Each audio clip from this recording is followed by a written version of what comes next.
Hey, so Tom Brady's going to be back this season in Tampa. And all of a sudden, the Buccaneers won't be a complete catastrophe. I know another team that's not going to be a complete catastrophe. Good morning to you. Good Monday morning. I'm Dejan Kovacevic of DK Pittsburgh Sports. This is Daily Shot of Steelers. Comes your way bright and early every weekday if you're into hockey and or baseball. I also offer daily shots of Penguins and Pirates where you found this. I want to take a bit of a step backward today. I do this a lot in life, but also in work. And this sort of thing, talking about sports, I don't feel can be an exception. Because every once in a while, you can get caught up too much in the micro and lose sight of the macro. I really, really believe this. Always have. And my sense of the macro for the Steelers right now is just abominable. Meaning the way people are feeling about the 2022 team, but really, even beyond that, the negativity, and that's what it is overwhelming. And while everyone's entitled to their views on stuff, especially something as comparatively insignificant as sports, and let's be real, sports are pretty far down the ladder of things that matter in society, I have this sense that a lot of the genuinely good things about this team, about this roster, right now, right this second, get glaringly overlooked. So I want to, even though everything I'm about to tell you is obvious and none of it new, it's still there and it's just sitting there seemingly untouched. Do you know what other football teams, what the other 31 franchises would give just to have TJ Watt, just to have the best player on the planet on one side of the football? We talk about these trades and we look at them and the potential trades and acquisitions that other teams make, and we act like, oh, the Steelers will never have someone like they already do.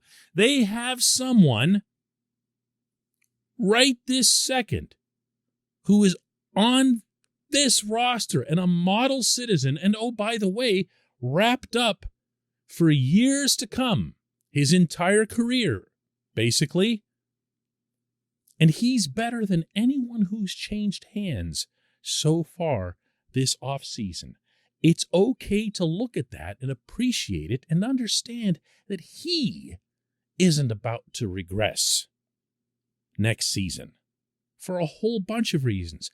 One of which is that this team also has one of the very best, if not the best, interior defensive linemen in the game, as well as one of its greatest citizens on and off the field. Of course, I'm talking about Cam Hayward. And if you continue around this side of the football and throw in Minkah Fitzpatrick, who's very likely to be signed to a long-term Steeler for life kind of deal this summer, that is one hell of an underpinning for that side of the ball. As I've been trying to make this point for a couple of weeks now on the show, but again, in piecemeal form, this defense isn't that far away from being, I believe, 2019 and 2020 good. I don't know if they're going to run up, 37 takeaways in a year again. Takeaways are weird things. They're fickle things. They do involve some luck. But if you throw in the talent that's on that side, and then you throw in a new coordinator in Terrell Austin, a grossly overqualified defensive assistant in Brian Flores, and a whole new set of eyes and a new approach over there where maybe Keith Butler was either stale or he was getting buried by his head coach or something in between. This is a real thing, this defense. This is not hopelessness. It's the opposite of that. This portion of Daily Shot of Steelers is brought to you by Point Park University. Choose from nearly 100 career-focused programs leading to bachelor's, master's, and doctoral degrees.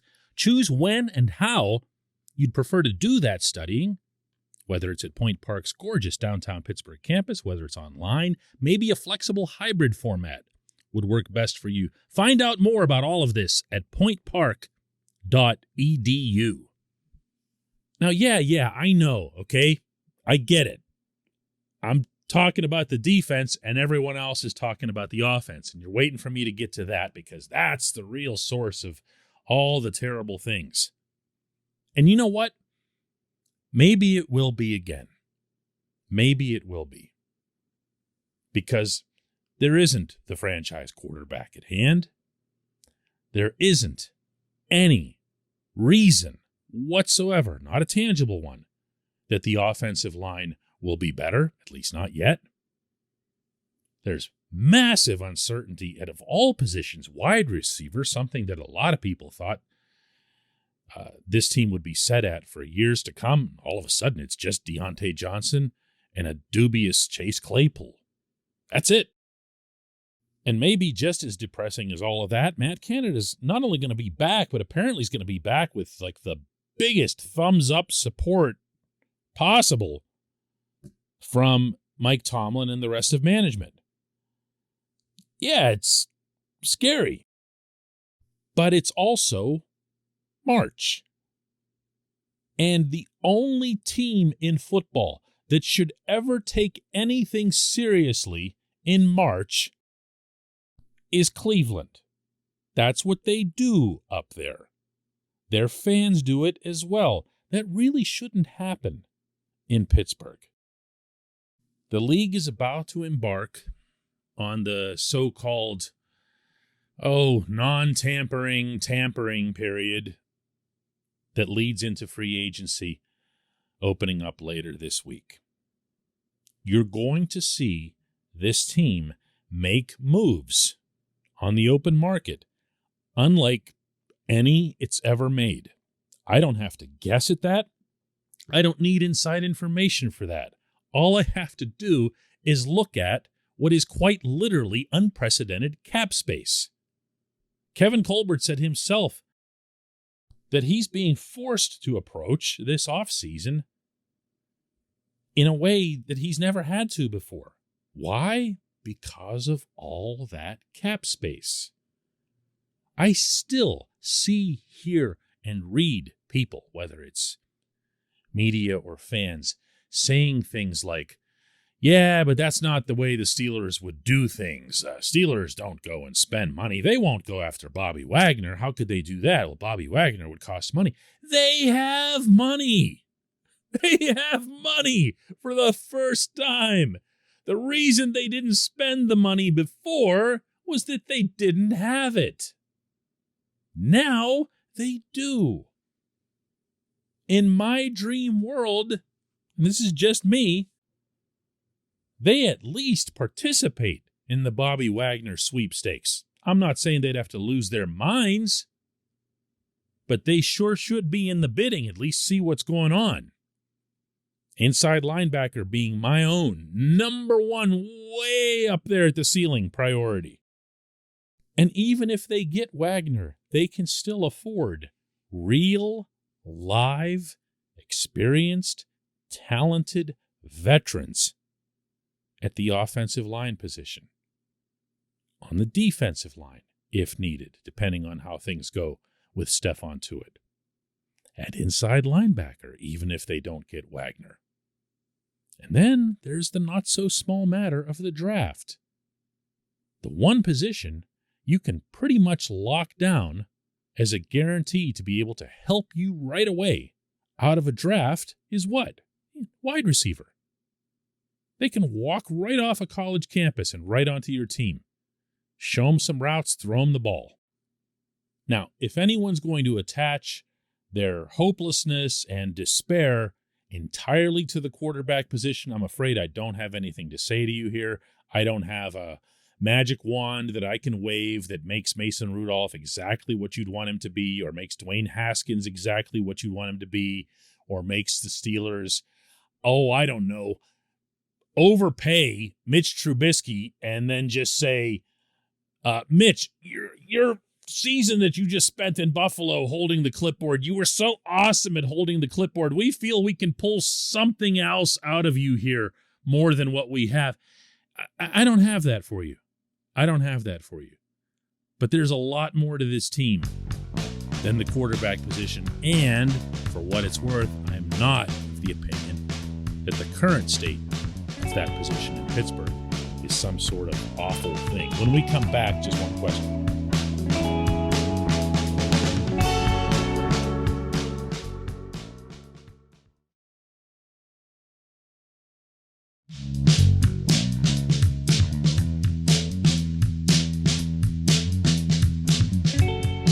Back. It's time for Just One Question, and that's brought to you always on this program by the personal injury law firm of Luxembourg, Garvin, Kelly, and George, LGKG. They represent people who are hurt in car accidents, who need assistance with workers' comp and medical malpractice claims.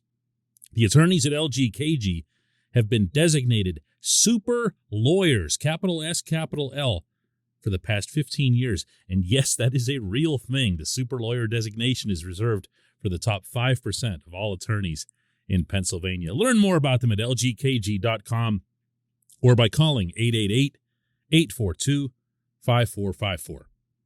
And today's J1Q comes from Bill, who asks, is the goal or the standard to still win Super Bowls? And I don't mean by way of lip service. I mean, and I ask, is that the goal? Not just to compete, not just to go 9-8 and have a chance. If the answer is yes, then you need a stud QB or a franchise QB to do that, don't you?